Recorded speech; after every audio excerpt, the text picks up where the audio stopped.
สบายดีเนาะในคลิปนี้จะมาแนะนำเทคนิคเกี่ยวกับการปริ้นเอกสารที่ว่ามีหลายๆหน้าก็คืออยู่ในนี้จะมาบอกเกี่ยวกับการปริ้นตั้งค่าการปริ้นตั้งแต่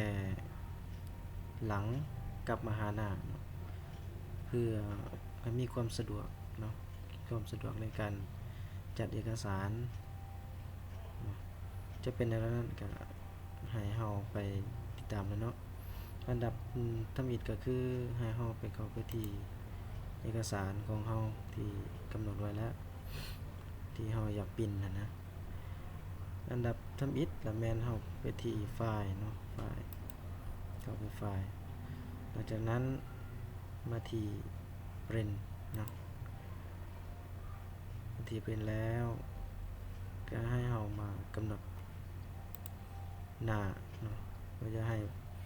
หน้าใดออกก่อนจังซี่นะคือในเทคนิคนี้จะมาบอกเริ่มจากการปริ้นตั้งแต่หลังกลับมาหาหน้าเพื่อสะดวกในการนำเอกสารไปใช้บ่หาสิมาจัดใหม่ซั่นๆเนาะคือในนี้ของข้าพเจ้าก็มีอยู่3หน้าก็คือข้าพเจ้าจะปริ้นแต่หน้าหลังกลับมาหน้าเนาะเจ้ากำหนด3ก็คือหน้าที่3กลับมา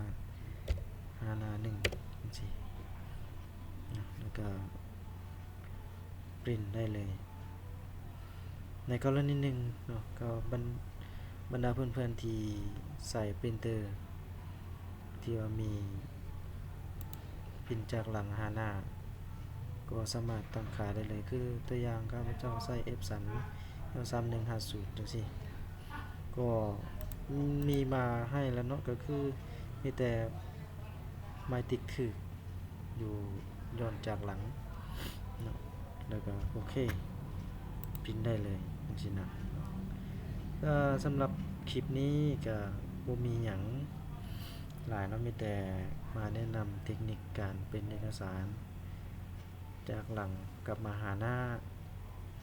ทำอิฐเนาะเพื่อให้สะดวกบริจัดเอกสารแล้วก็ประหยัดเวลาว่องไวในการนำใส่เอกสารเนาะก็ง่ายๆสำหรับคลิปนี้ก็บ่มีหยังหลายเนาะให้เฮาบรรดาท่านไปลองใส่เบิ่งเนาะว่ามันสิเป็นจังไดกรณีผู้ที่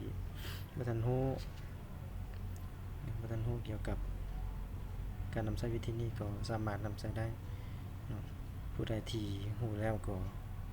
บอกต่อก็ได้ก็บ่เป็นหยังเนาะเป็นคลิปสั้นๆคลิปหนึ่งที่ว่ามาบอกในการนำใช้เทคนิคเหล่านี้เนาะสำหรับคลิปนี้ก็ขอจบเพียงสำนี้เนาะก็ขอขอบใจนำท่านผู้ชมที่ติดตามชม